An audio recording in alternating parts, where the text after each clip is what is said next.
नमस्कार, कशिश न्यूज में आपका स्वागत है। मैं हूं आपके साथ साहिबा सिंह। खबरों की करेंगे शुरुआत। सबसे पहले बात करेंगे जदयू के प्रदेश अध्यक्ष वशिष्ठ नारायण सिंह का।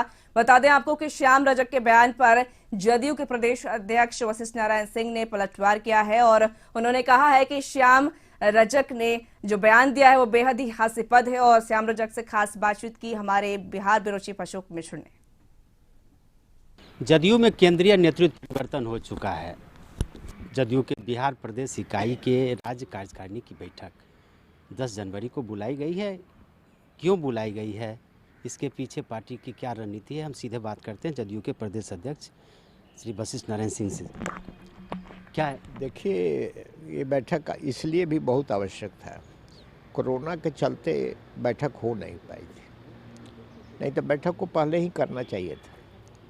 और इस बीच में बिहार में चुनाव भी हुआ है, चुनाव का रिजल्ट भी आ चुका है और इसलिए पार्टी का परफॉर्मेंस, पार्टी के कुछ एंटी पार्टी एक्टिविटीज़ का भी रिपोर्ट आया है, उसका कुछ रिपोर्ट भी आ गया है।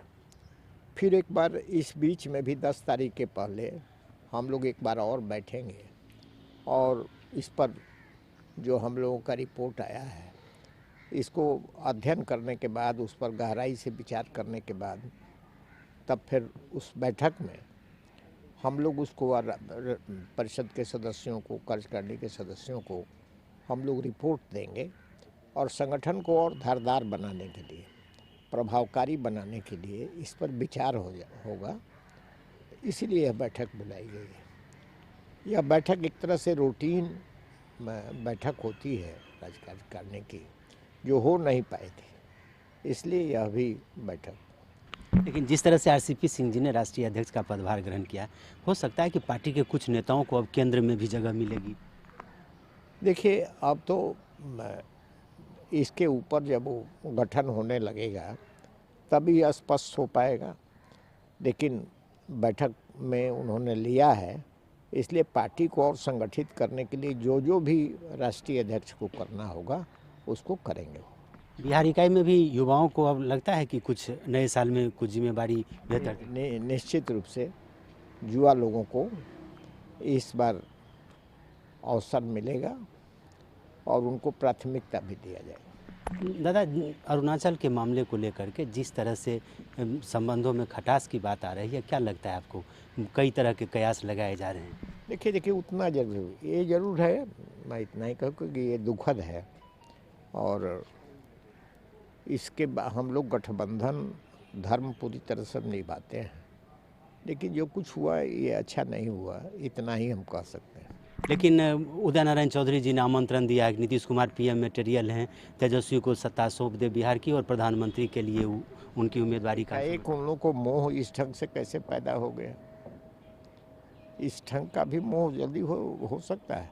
एकाएक के प्यार और मोहब्बत की बात सुनते हैं तो केवल आश्चर्य होता है, और आश्चर्य ही नहीं होता है कि किस दूरी तक लोग जाकर के क्या क्या कल्पना कर देते हैं भविष्य की। लेकिन दूसरी तरफ आरजेडी के नेता श्याम रजक को बोल रहे हैं कि 17 विधायक जदयू के हमारे कांटेक्ट में हैं, 14 जनवरी के बाद कभी भी शामिल। अब ये शख्स वो यदि उनको ख्याली पुलाव पकाने से किसी को आप रोक नहीं सकते। ऐसे ही थी 3 दिन तक, तो 7 तारीख से लेकर 10 तारीख के बीच में तो बिहार में सरकार ही बन गई थी। तो अब ऐसा ही ये सब बातें भी आ रही हैं।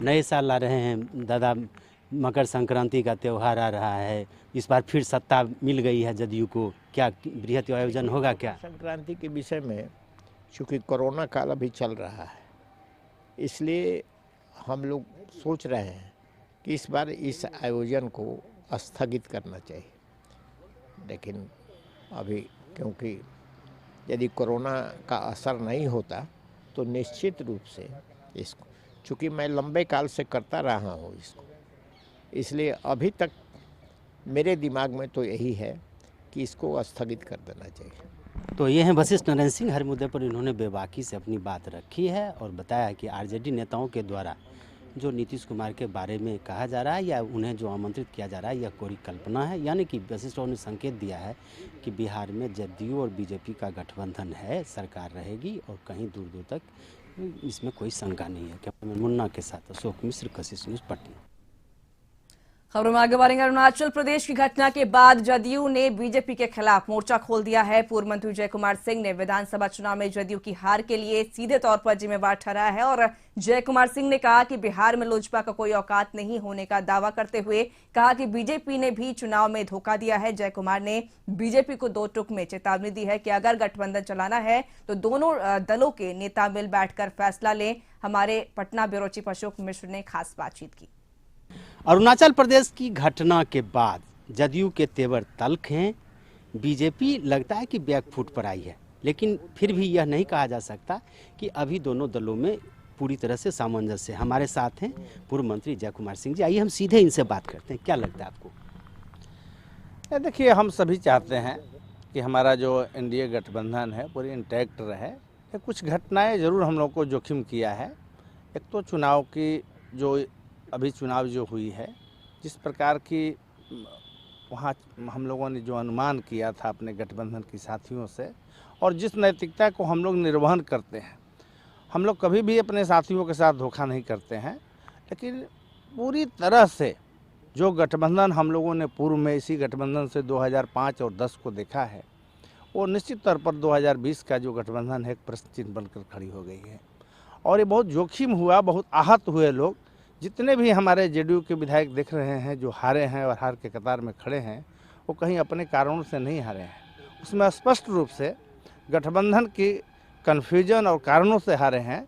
और हमें लोजपा से ये बात कहा जा रहा है कि लोजपा की कन्फ्यूजन, मैं ऐसा मानता हूँ कि ये कहना ठीक नहीं होगा कि हम लोजपा के कारण से, लोजपा की क्या औकात है?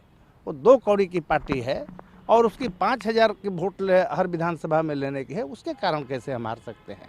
और स्पष्ट है और हम लोगों ने देखा है, कई सीटों का असेसमेंट किया है और मैं स्वयं जहां से लड़ा हूं वहां देखा हूं कि एक भी वोट भाजपा का मुझे नहीं प्राप्त हुआ। तो ऐसा में एक राष्ट्रीय पार्टी जिसकी हमारी संबंधों में इतनी बड़ी मधुरता थी और इतनी बड़ी करवाहट हुई, राजनीति में धोखा और भीतरघात करने की कोई जगह नहीं होनी चाहिए। बावजूद भी हम लोग इस बात को प्रयास कर रहे हैं कि इतने आहत और जोखिम होने के बाद, इतने हम लॉस करने के बाद भी हम चाहते हैं कि हम कोई ऐसा पहल नहीं कर रहे हैं कि हमारी और हमारे एनडीए की गठबंधन में किसी प्रकार का विभेद हो, चले, राज्य हित में चले। क्योंकि हमारी पार्टी सभी जाति सभी वर्ग का पार्टी है। हम बिहार के हित के लिए कार्य कर रहे हैं। पिछले 20 वर्षों से माननीय मुख्यमंत्री नीतीश कुमार जी जो इस प्रकार के कार्य कर रहे हैं और जिस तरह का बिहार बनाए हैं वो बना रहे। लेकिन ये ज़रूर है कि अरुणाचल की घटना होने के बाद और थोड़ी करवाहट हुई और संदेह की दायरा में हम लोग गए। इस प्रकार के गठबंधन में रह करके यदि होगा तो कहीं ना कहीं ये बिहार की नुकसान होगी। और बिहार की नुकसान माननीय मुख्यमंत्री जी हमेशा कहते हैं कि हम समझौतावादी नहीं रहे हैं, हम राजनीति करते हैं लोगों के लिए, लोगों के हित के लिए, लेकिन हम घुटने टेक कर राजनीति नहीं करते हैं। और हम लोग स्वाभिमानी लोग हैं, हम स्वाभिमान से कभी समझौता नहीं करते हैं, हम किसी के साथ धोखा नहीं करते हैं। और ये बातें आगे किस प्रकार की पहल होगी, कैसे हम लोग इसको ठीक रहेंगे, हमारे बड़े नेता सभी भी लगे हुए हैं कि हमारे तरफ से कोई ऐसा पहल नहीं होगा कि गठबंधन टूटने का मैं कारण बनूं। हम कारण नहीं बन रहे हैं, हम पूरी बिहार की जनता देख रही है। और इस प्रकार की इस चुनाव और ये जो गठबंधन पर पूरी राज्य की जनता है, हम लोग भी लोगों के बीच में जाते हैं। ये कहीं से नहीं है कि कोई जदयू पर गठबंधन धर्म का निभाने का प्रस्ताव खड़ा हो। 2005 से ही आप लगातार मंत्री भी हैं, विधायक भी हैं। लगता है कि बीजेपी में भी कुछ बदलाव हुआ है? पहले की जो बीजेपी थी लगभग 20 वर्षों का साथ आप लोगों का है, तो उसमें गठबंधन धर्म का पालन आप कहते हैं जदयू ने किया, बीजेपी ने भी किया था। क्यों इस तरह की परिस्थिति है? लगता है कि बीजेपी का जो नेतृत्व है बदला है, वो सही बात को नहीं समझ रहा है। नहीं, ये बात तो हम लोगों ने पहले भी कह चुके हैं। देखिए 2005 और 10 के जो गठबंधन था, ये बड़ा कहना बड़ा मुश्किल हो जाता था कि ये भाजपा की कार्यकर्ता कौन है और जदयू की कार्यकर्ता है। इस देश में ऐसा गठबंधन कोई देखा नहीं होगा। और जिस पहल पर चलती थी, जो आपस में जो असामंजस्य था, वो सामंजस्य अपने आप में एक अजूबा था। ये निश्चित रूप से मैं कह रहा हूँ कि 2020 का गठबंधन वो गठबंधन नहीं है। इस पर प्रश्न चिन्ह खड़ा है और इस प्रश्न चिन्ह को कैसे ठीक किया जाएगा, ये हमारे साथी को सोचना पड़ेगा।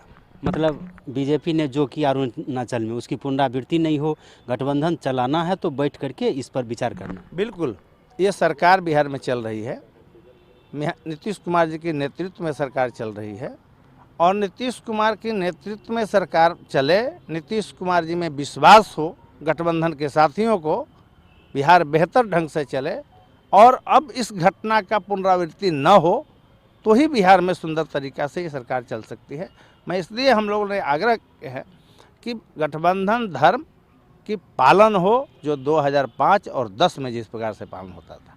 बिल्कुल, तो जय कुमार सिंह ने साफ शब्दों में बीजेपी को कह दिया है, अगर गठबंधन धर्म का पालन करना है तो मिल बैठ करके विचार करें और अन्यथा फिर स्वाभिमान से किसी प्रकार का समझौता जदयू नहीं करेगी। कैमरामैन मुन्ना शर्मा के साथ अशोक मिश्र, कशिश न्यूज़, पटना।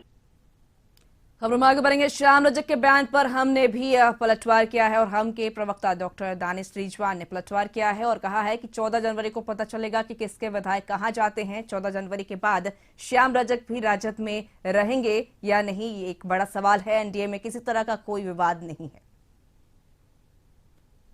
देखिए, राष्ट्रीय जनता दल के नेता श्याम रजक जी जिस तरीके का बयान दे रहे हैं वो अपने आप में हास्यप्रद है। हमें समझ में नहीं आता है कि राष्ट्रीय जनता दल के नेता किस तरीके से ये बयान दे रहे हैं। कौन सी पॉलिटिकल पार्टी का नेता कौन सी पार्टी में शामिल होगा इसका निर्णय 14 जनवरी के बाद हो जाएगा।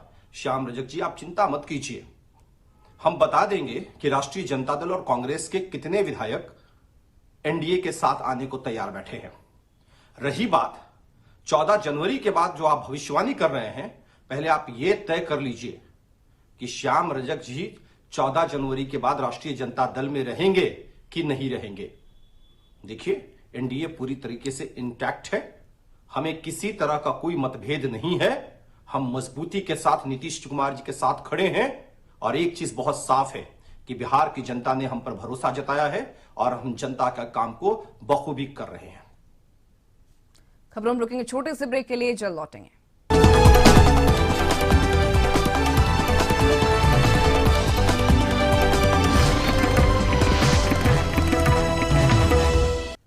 ब्रेक के बाद देखो फिर से आपका स्वागत है। बढ़ेंगे वाली खबर की बात करेंगे रांची की, जहां पर रांची में नवनियुक्त चिकित्सकों को नियुक्ति पत्र का वितरण किया गया और इस समारोह का उद्घाटन स्वास्थ्य मंत्री बन्ना गुप्ता ने दीप प्रज्वलित कर किया। और साथ ही बता दें कि स्वास्थ्य मंत्री बन्ना गुप्ता ने तमाम नवनियुक्त डॉक्टरों को नियुक्ति पत्र सौंपी और साथ ही का बात करें अगर झारखंड की, झारखंड सरकार ने नवनियुक्त डॉक्टर को सौगात दी। आज खत्म होता है हमारे साथ में ये है, मैं आपको एक उसकी वानगी बताता हूँ कि जब मुझे कोविड हुआ और मुझे जब ले जाया गया टेस्ट के लिए तो मुझे भी पीपी किट पहनाया गया और महज आधा घंटा 45 मिनट की एक छोटी सी अल्पावधि में मेरे पसीने छूटने लगे थे। मुझे बहुत शरीर से अंदर से बहुत अकबकाहट होने लगी थी।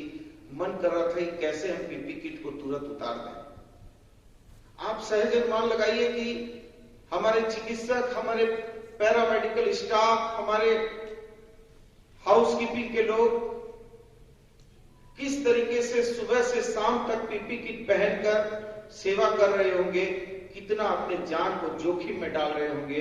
मैं बहुत बहुत साधुवाद देता हूं डॉक्टर मनोज जैसे लोगों को, हमारे डॉक्टर कर्ण जैसे लोगों को, हमारे एडवाइजर तेज प्रताप जी जैसे लोगों को, जो लगातार जो है इस कोविड की विपरीत परिस्थिति में खड़े होकर हम लोगों।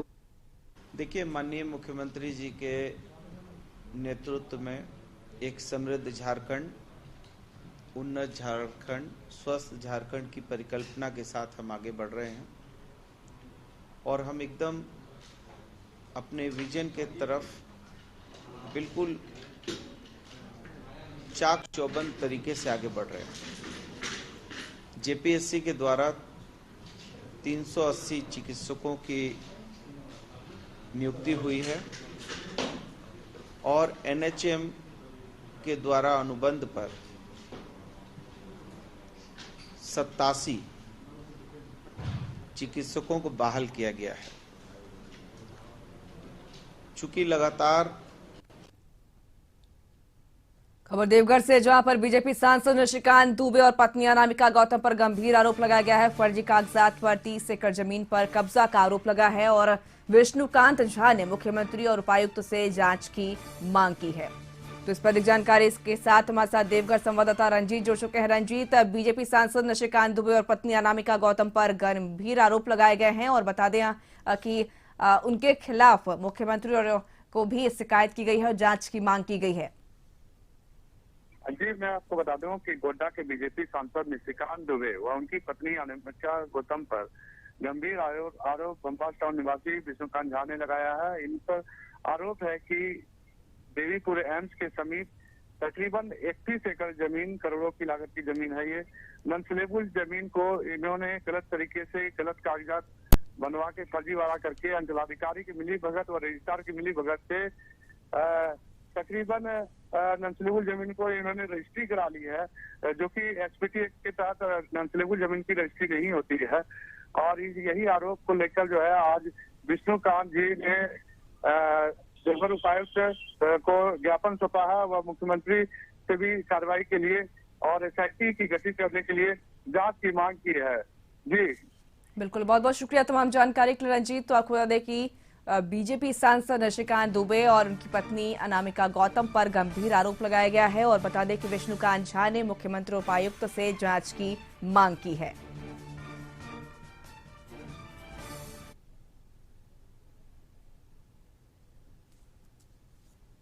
खबरों में आगे बढ़ेंगे। सरकारी जमीन में मंदिर निर्माण को लेकर विवाद हुआ और लोगों ने पुलिस पर पथराव किया। कई पुलिसकर्मी जख्मी हुए हैं। मौके पर डीएसपी समेत भारी संख्या में पुलिस बल रवाना हुए।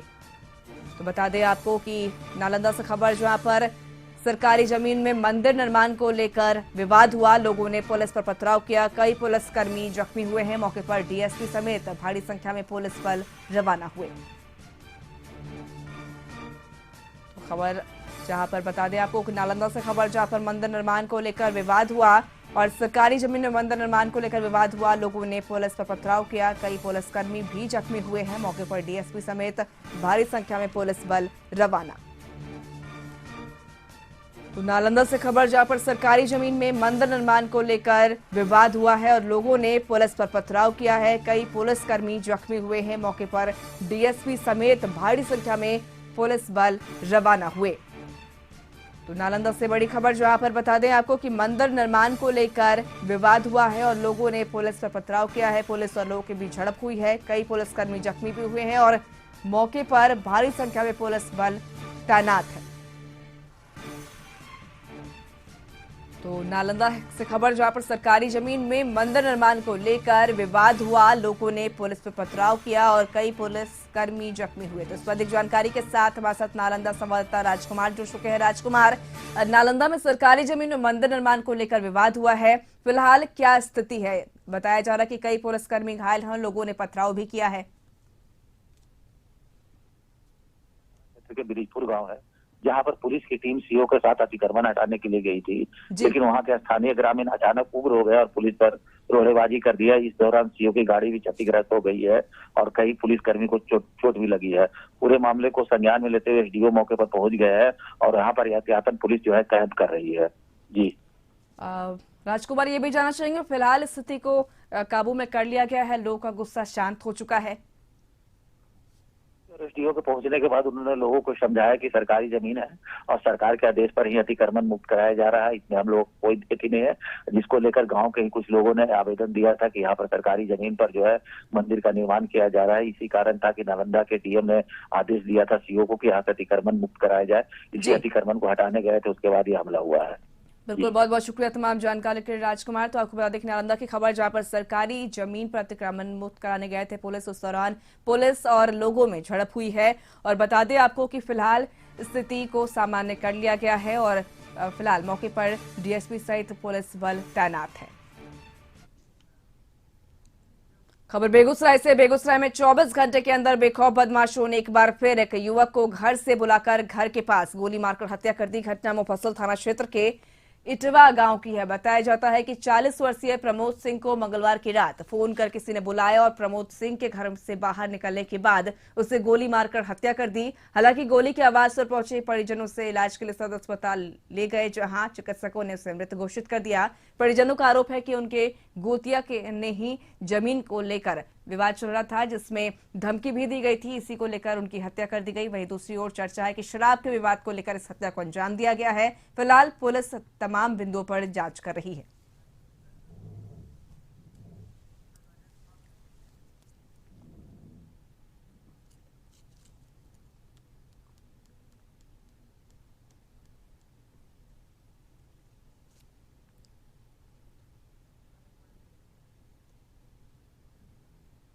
छपरा से बड़ी खबर, जहां पर जिला आपूर्ति कार्यालय में चोरी हुई है। कार्यालय का वेंटिलेटर तोड़ घुसे हैं चोर और 3 लैपटॉप, मॉनिटर सहित अन्य चीजों पर हाथ साफ किया है। नगर थाना पुलिस छानबीन में जुट चुकी है। तो छपरा से खबर, जहां पर बता दें आपको कि जिला आपूर्ति कार्यालय में चोरी हुई है। कार्यालय में चोर घुसे हैं और चोरों ने लैपटॉप सहित मॉनिटर सहित कई चीजों पर हाथ साफ किया। नगर थाना पुलिस छानबीन में जुटी है। तो इस पर अधिक जानकारी के साथ हमारे साथ छपरा से संवाददाता जाकिर जुड़ चुके हैं। जाकिर, छपरा में जिला आपूर्ति कार्यालय में चोरी हुई है, कितने की चोरी की संभावना जताई जा रही है? देखिए, अगर कीमत की बात की जाए तो कीमत का कुछ तय नहीं है, लेकिन जरूरी कागजात जो लैपटॉप में थे, जो पेन ड्राइव में थे और जिस तरह से डेस्कटॉप में उठाया गया है, उससे ये लग रहा है कि इस चोरी में 2 से ज्यादा चोरों ने हिस्सा लिया है। 2 से ज्यादा की संख्या में चोर पहुंचे थे। लेकिन सबसे बड़ी बात जो देखी जा रही है वो बाहरी परिसर से बांस के द्वारा अंदर ऑफिस कार्यालय में घुसना है। ये बड़ा दुस्साहस का कार्य है और उस समय कुछ भी वहां से नगर थाना चंद कदमों की दूरी पे है और पुलिस का भारी बंदोबस्त रहता है उस इलाके में। उस इलाके में ऐसे इलाके में चोरी की घटना को अंजाम देना, ये कहीं ना कहीं ये सवाल खड़ा करता है कि लोगों के दिमाग से, या ये कहें कि अपराधियों के दिमाग से पुलिस का भय खत्म हो गया है। जी बिल्कुल जाकिर, बहुत बहुत शुक्रिया तमाम जानकारी के लिए। तो आपको छपरा में चोरी की घटना को अंजाम दिया गया है। और फिलहाल खबरों में आगे बढ़ेंगे, बात करेंगे पटना की। जूनियर डॉक्टर के हड़ताल के कारण पीएमसीएच से लगातार मरीजों का पलायन जारी है। आज भी पीएमसीएच के कई वार्डों से मरीज के परिजन गंभीर रूप से बीमार मरीज को लेकर दूसरे हॉस्पिटल में चले गए, जबकि जूनियर डॉक्टर का कहना है कि सरकार जब तक उनकी मांगों को नहीं मानेगी तब तक वो हड़ताल समाप्त नहीं करेंगे। पीएमसीएच के कई वार्ड बिल्कुल खाली हैं। तो ये तस्वीरें पीएमसीएच की, जहां पर लगातार जूनियर डॉक्टरों की हड़ताल की वजह से वार्डों में हड़कंप मचा हुआ है, जहां मरीज पलायन कर रहे हैं और दूसरे अस्पतालों में कूच कर रहे हैं। तो तस्वीरें जहां पर पीएमसीएच के जो वार्ड हैं वो खाली नजर आ रहे हैं। जूनियर डॉक्टर की कमी की वजह से पूरी तरीके से स्वास्थ्य सेवाएं प्रभावित हो गई हैं और जूनियर डॉक्टर के हड़ताल का आज 8वां दिन है। और जहां पर जूनियर डॉक्टर अपने मांगों पर अड़े हुए हैं कि उनके स्टाइपेंड में बढ़ोतरी की जाए, इस मांग को लेकर लगातार 8वां दिन आज हड़ताल जारी है। और ये तस्वीरें पीएमसीएच की, जहां पर मरीज जो हैं पलायन कर रहे हैं, अस्पताल से दूसरे अस्पतालों की ओर जा रहे हैं। और ये पीएमसीएच वार्ड की तस्वीर, जहां पर वार्ड जो है पूरी तरीके से खाली हो चुका है। तो जूनियर डॉक्टर के हड़ताल के कारण पीएमसीएच से लगातार मरीज पलायन कर रहे हैं। और ये तस्वीरें पीएमसीएच की, जहां पर वार्ड बिल्कुल तरीके से पीएमसीएच का वार्ड जो है वो खाली हो चुका है और डॉक्टर्स के हड़ताल की वजह से लोग जो है काफी परेशान हैं, अपनी मरीजों को लेकर इधर से उधर भटक रहे हैं। लेकिन 8वां दिन बीत चुका है, अब तक जूनियर डॉक्टर हड़ताल पर रहे हैं। और बता दें आपको कि स्टाइपेंड की बढ़ोतरी की मांग थी उनकी, अब तक जूनियर डॉक्टरों से कोई भी वार्ता नहीं हुई है। इसको लेकर जूनियर डॉक्टर्स हड़ताल पर है। और साथ ही बता दें कि कई जो ऑपरेशन है वो भी टाल दिए गए हैं। पीएमसीएच में 1000 से ऊपर ऑपरेशन को टाल दिए गए हैं। हालांकि जो सीनियर डॉक्टर हैं वो स्वास्थ्य सेवा को संभाले हुए हैं, लेकिन फिर भी जूनियर डॉक्टरों की कमी की वजह से कई ऑपरेशंस टले हैं और स्वास्थ्य सेवा पूरी तरीके से प्रभावित हो चुकी है।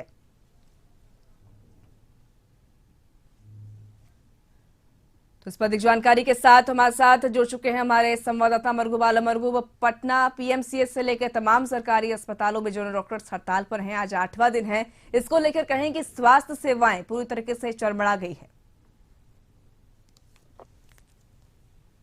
साहिबा भाई, अजीब स्थिति है। अब आप ये समझिए कि कोरोना संक्रमण का काल है और जूनियर डॉक्टर की हड़ताल से इसलिए है कि उन्हें स्टाइपेंड बढ़ाने की उन्होंने मांग की है और सरकार पूरे मामले पर अपील कर रही है। अब आप समझिए इस पूरे मामले को सरकार कितनी सीरियस है स्वास्थ्य सेवा के प्रति। जूनियर डॉक्टर के हड़ताल के कारण मैं पीएमसीएच में पूरी तरह से सारे वार्ड के बेड खाली है। आज भी हमारे पास जो विजुअल है, कई गंभीर मरीज वहां से निकल करके दूसरे हॉस्पिटल में जा रहे हैं, कोई देखने वाला नहीं है। सरकार कह रही है कि सीनियर डॉक्टर वहां इलाज कर रहे हैं, लेकिन हालात बहुत गंभीर है।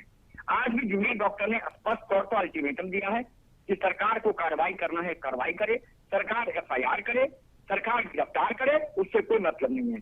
जब तक स्टाइपेंड बढ़ने के को लेकर सरकार लिखित आश्वासन नहीं देती है, तब तक हम हड़ताल वापस नहीं लेंगे। और इसका परिणाम यह हो रहा है, सरकार जिद पर रही है, जूनियर डॉक्टर अपने स्टाइपेंड बढ़ाने पा रहे हैं और बिहार की गरीब जनता पिस रही है। कोई देखने वाला नहीं है, कोई पूरा सिस्टम पीएमसीएच का कोलैप्स कर चुका है। अब आप इस पूरे मामले को इस तरह से समझिए कि एक गरीब मरीज पटना के बाहर के इलाकों में 200-400 किलोमीटर चल के आ रहा है और उसे यहाँ भर्ती करने वाला कोई नहीं, उसकी हालत क्या होगी? उसका मरीज तड़प रहा है, उसे देखने वाला कोई नहीं, उसकी हालत क्या होगी? लोगों को सलाइन नहीं चढ़ाए जा रहे हैं, लोगों को खून नहीं चढ़ाए जा रहे हैं, लोगों को दवा चेंज करने वाला कोई नहीं है। जो लोग वहां भर्ती हैं, उनका बीमारी का सिम्टम चेंज हो रहा है, उन्हें देखने वाले कोई नहीं। हालात बद से बदतर है।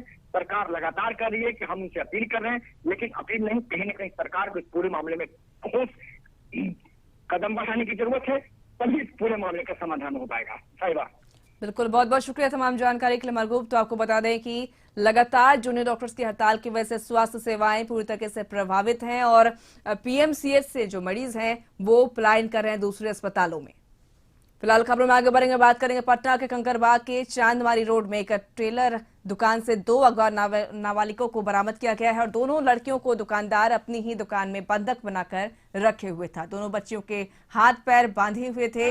दोनों नाबालिग भी इसी इलाके की है। दोनों के परिजन सोमवार की रात से ही अपनी बच्चियों को तलाश कर रहे थे। आज दुकान से रात में बच्ची के रोने की आवाज सुनकर जब लोगों ने शटर खुलवाया तो दोनों बच्चियां बंधी हुई स्थिति में मिली हैं। उनमें से एक बच्ची की हालत गंभीर बनी हुई है। हालांकि मौके पर पहुंची पुलिस ने आरोपी को गिरफ्तार कर लिया है, जबकि पीड़ित नाबालिका को अस्पताल ले गई।